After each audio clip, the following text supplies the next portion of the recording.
नमस्कार, आइए 24 न्यूज देख रहे हैं आप और मैं ही युवराज। इस वक्त मैं मौजूद हूँ कोचस प्रखंड के नौवा गांव में, जो कि दिनारा थाना क्षेत्र अंतर्गत पड़ता है। और यहाँ पर महज कुछ दिनों पहले एक व्यक्ति थे जो कि दुर्गा पूजा देखने आए हुए थे। कुछ महीने पहले की ये घटना है। दुर्गा पूजा देखने के लिए आए हुए थे और दुर्गा पूजा देखने के दौरान उनको कुछ लोगों से हाथापाई हुई, कुछ झड़प हुई। और ये आपसी झड़प जो है वो एक समय बाद इतना उग्र हो गई कि 2 दिनों बाद उस व्यक्ति की अचानक से 100 मिलती है। और 100 मिलने के बाद जो है उस व्यक्ति की शरीर में काफी चाकू का निशान होता है और काफी जो है संवेदना व्यक्त चीजें होती है उनके साथ, और काफी आपत्तिजनक स्थिति में उनकी 100 मिलती है। और इस घटना पर बातचीत करने के लिए यहाँ पर कुछ ग्रामीण मौजूद हैं, कुछ महिलाएं मौजूद हैं। मैं उन लोगों से बात करने का प्रयास करूंगा और क्या कुछ मामला था इस मामले पर ज्यादा विशेष बात करने का प्रयास करूंगा। सर्वप्रथम सर अपना परिचय दीजिए। मेरा नाम कामेश्वर राम पड़ेगा, घर नौवा पड़ेगा। मेरा भगीना जो है गंगवलिया का रहने वाले है। पिता का नाम है हरि गोविंद राम, माता का नाम है सोनामती देवी। वो हमारे गांव जो है दुर्गा पूजा घूमने आए थे। आने के बाद नाटक जो दुर्गा के पूजा के स्थान पर जो हो रहा था, उसमें समझ लिए हम लोग भी गए थे नाटक देखने के लिए। ग्रामीण जनता भी सारी थी। तो मेरे भगीना के साथ जो है प्रेम चौहान और महेश चौहान, 2 भाई, उनसे झगड़ा कर रहा था, मारपीट कर रहा था। तो ग्रामीणों ने बोला कि अरे झगड़ा हो गया, झगड़ा हो गया। तो उसी में बोला ग्रामीणों ने कि कामेश्वर आपका भगीनवे को मार रहा है। तो हम लोग गए तो वहाँ पर झगड़ा को सुलझाने के बाद वो झगड़ा सुलझ गया। तो फिर भगीना 2 दिन हमारे गांव थे। रहने के बाद 29 तारीख को मेरा भगीना NH रोड पर लाइटिंग करने 6 बजे गए तो उनका मोबाइल स्विच ऑफ हो गया। खोजने लगे, नहीं मिला। तो थाना पर जाकर हम लोग आवेदन दिए, बड़ा बाबू आवेदन लिए और जांच किए। तो 29 तारीख गए, 29 तारीख को चप्पल मिला। कोचस थाना भी आए, देखे तो चप्पल मिला। जांच किए तो दिनारा थाना पर भेजे तो आवेदन दिए हम लोग। देने के बाद हमारा पूरे 31 तारीख को जो है लाश मिला। हम ग्रामीणों में अपने वार्ड को, मुखिया, सरपंच को, सबको सूचित किए और बहन के गांव सूचित किए, थाना अध्यक्ष को सूचित किए। सारे लोग आए, लाश को वहां से निकाल करके पूरे परिवार हमारा गिर गया था, हादसा हो गया था। बहन भी पागल हो गई थी, बनारस में इलाज चल रहा था। अब आयो साहब बड़ा बाबू बोल रहे हैं कि बताइए झगड़ा किससे है, दुश्मनी किससे है, अब कैसा झगड़ा है। तो हम बोले कि देखिए हम लोग का दिमाग काम नहीं कर रहा है सर। जब भी नाम देंगे सत्य देंगे, गलत नहीं देंगे। ग्रामीण में रहना है तो हम थाना पे आकर दे देंगे। आयो साहब बुलाए, बोले कि नाम दोगे तभी तो हम पकड़ेंगे। तो गए तो बड़ा बोले कि नाम दो, तो नाम दिए, बयान दिए। महेश चौहान और प्रेम चौहान। हाँ, वो नामजद FIR। हाँ, नामजद नहीं हुआ था। जैसे उस दिन नहीं हुआ था, उस दिन चाकू से लिखा गया था, रस्सी से जो है वो बांध करके पूरा मारपीट किया था। तो उस दिन हम लोग सस्पिशन में थे कि मान लीजिए कि हम लोग ये थोड़ा थोड़ा झगड़ा के लिए कैसे, मतलब कि किसी को नाम दे देंगे। उनका नाम नहीं दिया जिनके साथ झड़प नाम नहीं दिए। लेकिन बाद में जब लाश मिला तो ग्रामीणों ने मतलब मिल गया कि बताइए कि मुआ कर फेंक दिया है, गांव को भगीना को नहीं चाहिए ऐसा मुआना, गांव का भगीना है। तो मान लिया कि आयो साहब बोलाए, वहाँ नाम दिए हम लोग। देने के बाद रजिस्टर में बोले कि हम चढ़ा देंगे। अपहरण का 63 धारा लगाए हैं। आयु साहब राजनारायण ठाकुर जो केस लिए हैं, वो बोले कि 302 मुकदमा बड़ा बाबू रोशन कुमार कल लगा कर भेज देंगे।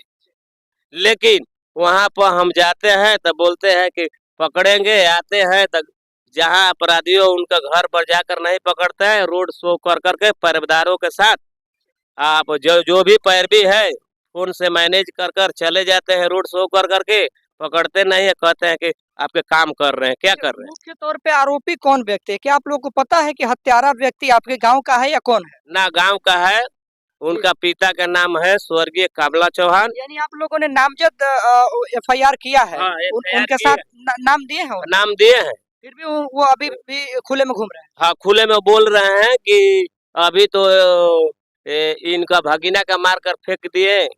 चमार सीआर क्या करेगा? हम तो थाना को 5 लाख रुपया दे दिए, पुलिस हमारा दरवाजा पे थोड़ी आएगी, रोड पर घूम कर चला जाएगी। अभी क्या हो रहा है? अब भगीना को मार कर फेंक दिए हैं, चमार सीआर क्या करेगा?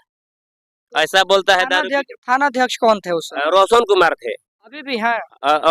रोशन कुमार देख रहे थे, अभी यहाँ से अपना ट्रांसफर हो गए, दूसरे बड़ा बाबू आए हैं। आयु साहब नाम नहीं जोड़े थे तो डीएसपी साहब के पास, एसपी साहब के पास 3 बार दिए हैं आवेदन, नाम जब्त दे करके, और डीजीपी के पास दिए हैं, और समझ लिए कि डीएसपी साहब के पास 3 बार दिए हैं। डीएसपी साहब उसको आदेश दे दिए कि गिरफ्तार कीजिए। आयु साहब कहते हैं कि हम जांच करेंगे। यहाँ बोले बड़ा बाबू रोशन कुमार, कल गवाह ला दीजिएगा तो अभी पकड़ लेंगे। गवाह हम जुटा दिए 2-4 गो, तो बोलते हैं कि जाओ जाओ पकड़ कर लाओ। लेकिन हम लोग का थाने पर रख दिए, आकर रोड शो करके चले गए।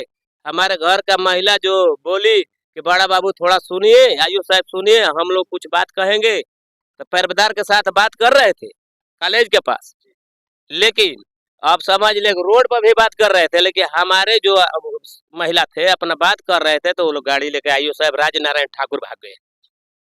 आप लोगों को मैं एक तस्वीर दिखाने का प्रयास करूंगा। रोशन कुमार सिंह ये वही नाम है जो कि दिनारा थाना क्षेत्र अंतर्गत कुछ दिन पहले एक मामला हुआ था गौरा गांव में, जहां पर रेप पीड़िता से कहते हुए नजर आए थे कि रेप जो हुआ है वो एक ही बार न हुआ है, दोबारा रेप होगा तब कार्रवाई करेंगे। ऐसे थाना के जितने भी कर्मचारी हैं, प्रशासनिक विभाग के जितने भी अधिकारी हैं, ऐसे लोगों को जल्द से जल्द बर्खास्त करने की जरूरत है, जो कि ऐसे लोगों के साथ इस तरह का बर्ताव करते हैं। और जो लोग हैं किस प्रकार से कहते हुए नजर आ रहे हैं कि सिर्फ और सिर्फ आईओ जो है वो जांच ही करते रह गए, और अपराधी जो है खुले में घूम रहा है, और आज भी कह रहा है कभी तो हम भगीने को न मारे हैं, आपको भी मारेंगे। और विशेष बातचीत करने के लिए ग्रामीण मौजूद है, उनसे ही बात करेंगे। सर, परिचय दीजिए अपना।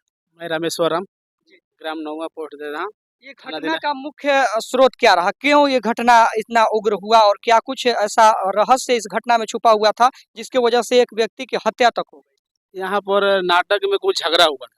झगड़ा होने के बाद एक दिन उसके बाद भी पुल पे झगड़ा हुआ था। झगड़ा होने के बाद वो क्या है, 2 दिन के बाद उनको अगवा कर लिया गया। अगवा करने के बाद 2-3 दिन के बाद 31 तारीख को 29 तारीख को अगवा किए, और 31 तारीख को मर्डर हो गया। उसके बाद हम लोग बहुत यहाँ पर परिवार का नाजुक स्थिति हो गया। हम लोग का समझ में नहीं आ रहा था हम लोग कैसे किसी को नाम दें, लेकिन गलत आदमी को हम लोग नाम नहीं देना चाहते थे। लेकिन क्या हुआ कि हम लोग को सोच समझ आया, तो 2-4-5 दिन के बाद हम लोग को नाम दिए। वहाँ पर जो है आईओ बुलाए बड़ा बाबू की, नहीं आप लोग को समझ में आ रहा है तो नाम दीजिए। हम लोग नाम दिए। नाम देने के बाद रजिस्टर पर लिखवाए, क्या क्या कैसे कैसे हुआ सब भैया से लिखवाए। लिखवाने के बाद क्या है कि फिर वो बोले कि हम ठीक है अरेस्ट कर लेंगे, लेकिन वहाँ पर वो वाले अरेस्ट नहीं किए। हम लोग 40 बार पहुँचे हैं वहाँ पर। वो बोल रहे हैं कि हम अरेस्ट कर लेंगे, आपके कहने से अरेस्ट करेंगे। कम से कम एक सीडीआर की बात आई। सीडीआर लड़का का मोबाइल 29 तारीख को बात किया था, लेकिन वो उस दिन के सीडीआर वो गायब कर दिया। और वो भी सीडीआर रोशन कुमार थाना अध्यक्ष है, वो सीडीआर गायब कर दिया। और क्या नंबर निकाला 15, वो भी रिश्तेदारी अपने भाई और बाप का ही वो नंबर निकाला, और रिश्तेदार का निकला। जबकि वो 29 तारीख का जो कॉल हुआ था, कॉल को बात करते हुए लड़कों ने देखा कि बात कर रहा था नीरज कुमार, लेकिन वो उस दिन का 29 तारीख का वो कॉल नहीं निकाला वो। उसके बाद हम लोग एसपी के पास 4-5 बार भेंट किए हैं, उसके बाद डीएसपी के पास भेंट किए हैं। वहाँ पर अरेस्ट के लिए दिया गया जा रहा है, तो यहाँ आईओ आकर के यहाँ पर जांच कर रहा है, और रोड पर केवल मारकर घूम कर चला जाता है। हाँ, बिहार में पुलिसिया गुंडागर्दी किस तरह से होती है, आप लोग को सीधी तस्वीरों के माध्यम से मैं दिखा रहा हूं कि यहाँ के जो आईओ है वो जांच पे जांच करते रह गए, और थाना अध्यक्ष जो है वो पूरा का पूरा गेम खेल दिए। जो सीडी था वो भी गायब कर दिए, जो कॉल रिकॉर्ड निकाले वो भी उनके परिजन का निकाले, और जिससे वो बात करते हुए लड़कों ने भी देखा था कि वो व्यक्ति जो है वो बात करते हुए जा रहा है, वो कॉल रिकॉर्ड नहीं निकाले। अब क्यों नहीं निकाले? हमको तो लग रहा है कि जो थाना अध्यक्ष महोदय थे शायद वो भी इस घटना में इन्वॉल्व रहे होंगे। इस घटना पर और बातचीत करने के लिए यहाँ के और ग्रामीण हैं, उससे भी बात करेंगे। परिचय दीजिए सर। वीरेंद्र राम। क्या कहना चाहेंगे? लोगों के द्वारा बताई जा रही है कि थाना अध्यक्ष महोदय जो है वो इस घटना पर जो है पर्दा डालते हुए नजर आ रहे हैं, आपके स्तर से क्या लगता है? हम एक दिन पुली पर ले जाते रही, सरस्वती पूजा होते रहे, तो जाते तो पूरा भीड़ लगा रहे, दारू पी के जाए थोड़ा सा, तो कहलन प्रेम चौधरी कि हमें चमार के बाद चमार का कइल हमरा के, का कइल हमरा के, तो एक दिन बड़ा बोलल, बुझिए ना हो, तो गुनी तो कहलन कि एगो गवाह दे दे तो हम पकड़ ले, तो हम गई नहीं थाना, तो कहनी कि फलाना ऐसे ऐसे कहलन कि नहीं फलाना के मार के भी दिन सरस्वती पूजा मारसा के द्वार पर, तो लिखलन तो कहलन कि आइयो साहब जाई जांच करे के बाद कोई धरे के हो जा, आई प्रशासन घूम के रोड चल गइला, हमने कहलन थाना बैठिए जी, हमने थाना पे बैठा था, अपने पुलिस भेजला रोड छोड़ के भाग गए। अरे भैया, मैं दिखाने का प्रयास करूंगा कि एक व्यक्ति जो किस प्रकार से कह रहे हैं कि हम एक चमार को तो मार दिए, क्या कर लिया लोग, और इसी तरह से जो है प्रशासन को भी हम मैनेज कर रहे हैं, प्रशासन क्या कर लेगा, और प्रशासन जो है इतना सब सुनने के बावजूद भी अरेस्ट नहीं करता है, उनके खिलाफ वारंट जारी नहीं करता है, वो जांच करने के लिए आता है। और जांच कैसे करता है, वो आता है और आ करके रोड पर अपना जो है वर्दी चमका करके फिर अपना थाने में चला जाता है, और जो व्यक्ति जो अपनी शिकायत को लेकर के वहां पहुंचे होते हैं उनको थाने में बैठा दिया जाता है। एक महिला है इस घटना पर, उनसे ही बात करेंगे। परिचय दीजिए चाची अपना। हम थाना आया ना तो हम गए यहाँ से गए तो थाना कॉलेज के पास तो हम बोले कि सर आप आए हैं जांच करने के लिए, तो हम लोग से बयान लीजिए, तो कह रहा है कि नहीं से आप ही लोग के काम में आए हैं, से आप लोग जाइए अपना घर जाइए घर जाइए, हम आप ही लोग के काम करेंगे। हम कहें कि सर 6 महीना दिन हो गया हम लोग का काम नहीं हुआ, से क्या होगा, तो नहीं आप जाइए, से आपसे जरूरत नहीं है। आप कौन है, आप उस व्यक्ति के कौन है? मामी है। मामी है। हाँ।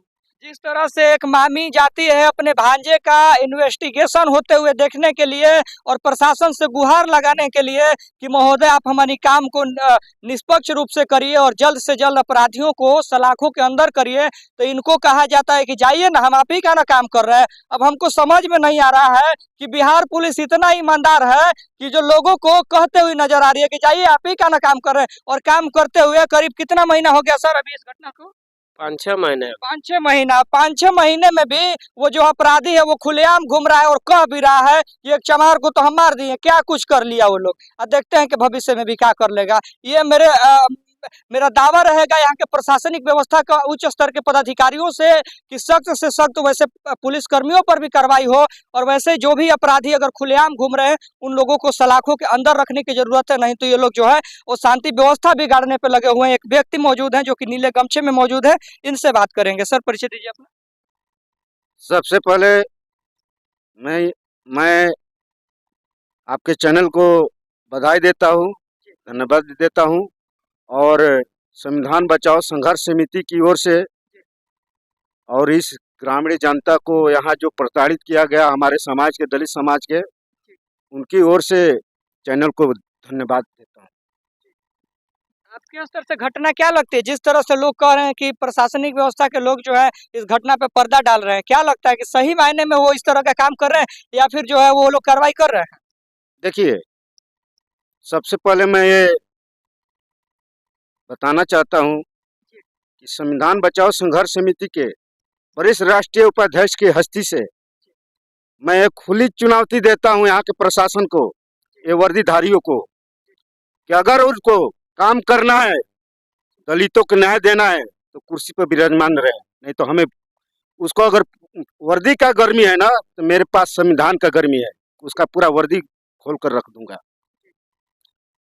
देख सकते हैं किस प्रकार से इस देश में एक संविधान निर्माता है जिनका नाम डॉक्टर B.R. अम्बेडकर है, वो भी दलित समुदाय से आते थे, और उनके द्वारा लिखा हुआ जो संविधान है उसके बदौलत पूरा देश का कानून व्यवस्था चलता है। लेकिन उन्हीं के समुदाय पर उसी कानून व्यवस्था का दुरुपयोग करके उनके साथ अत्याचार किया जाता है और उनको सिर्फ और सिर्फ थाने में दौड़ाया जाता है। कितनी बार सर आप लोग अभी तक थाने का चक्कर काट चुके हैं? 40 बार। 40 बार। देख सकते हैं कि यहाँ पर अगर किसी स्वर्ण के साथ अत्याचार हो जाए तो मेरे कहने की जरूरत नहीं है, 24 घंटे के अंदर जो अपराधी है वो सलाखों के अंदर होगा। किसी नेता के साथ हो जाए तो 24 घंटे के अंदर जो है अपराधी सलाखों के अंदर होगा। लेकिन इस देश के घटनाकार और देश के संविधान रचनाकार doctor B are Ambedkar ji के समुदाय पर जब अत्याचार होती है तो उन्हीं का संविधान को दुरुपयोग करके उनको सिर्फ और सिर्फ परेशान किया जाता है। और क्या कहना चाहेंगे सर, किस प्रकार से जो है संविधान की बदौलत ही वो लोग जॉब कर रहा है, नौकरी कर रहा है, वर्दी मिला है और संविधान के बदौलत ही सब कुछ कर रहा है और संविधान निर्माता के ही समुदाय के लोगों पर अत्याचार कर रहा है? देखिए, मैं भारतीय संविधान को सम्मान करता हूँ। वो हमारे पूर्वजों का दिया हुआ धरोहर है, लेकिन मैं उस दायरे में रहकर मैं डीएसपी, एसपी, डीजीपी से यही मांग करता हूँ कि अगर इस अपराधी को अगर 10 दिन के अंदर अगर गिरफ्तार नहीं किया तो मैं उग्र होकर ये एनएच हाईवे जो दिखाई दे रहा है मैं जाम करूंगा, अपना ताकत बताऊंगा कि हमारे संविधान में कितना ताकत है। और मैं एसपी साहब को भी मैं इस चैनल के माध्यम से बताना चाहता हूं कि महोदय, इस तरह से अगर हमारे दलित शोषितों के ऊपर अत्याचार होगा तो हम कतई नहीं बर्दाश्त कर सकते हैं। महोदय, कृपया इस पर नजर उठाकर अपना काम करने का काम करें। वही हमारे लिए, हमारे समाज के लिए बहुत बड़ा उपलब्धि होगी।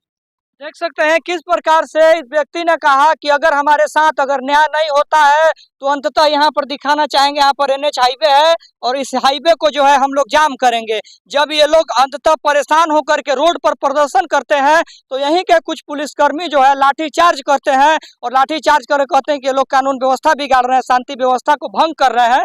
मैं पूछना चाहूँगा कि अगर सही मायने में अगर कार्रवाई हो जाए तो ये लोग आंदोलन क्यों करेंगे? और बाकी मेरा मांग रहेगा यहाँ के पुलिस अधीक्षक महोदय से और यहाँ के डीजीपी महोदय से कि सख्त से सख्त उन पुलिसकर्मियों पर भी कार्रवाई करें और जो भी अपराधी ऐसे खुलेआम घूम रहे हैं, ऐसे घटना को अंजाम दे करके उन लोगों को सख्त सख्त कार्रवाई हो और बाकी इन लोगों के साथ न्याय हो, इन व्यक्तियों के साथ न्याय हो। और बाकी अंततः मेरा प्रयास कैसा लगा कमेंट बॉक्स में बताना मत भूलिएगा। चैनल पर न होंगे तो चैनल को सब्सक्राइब करके वीडियो को लाइक और शेयर करना मत भूलिएगा। मिलूंगा एक और ऐसी खबर के साथ, तब तक के लिए जय हिंद।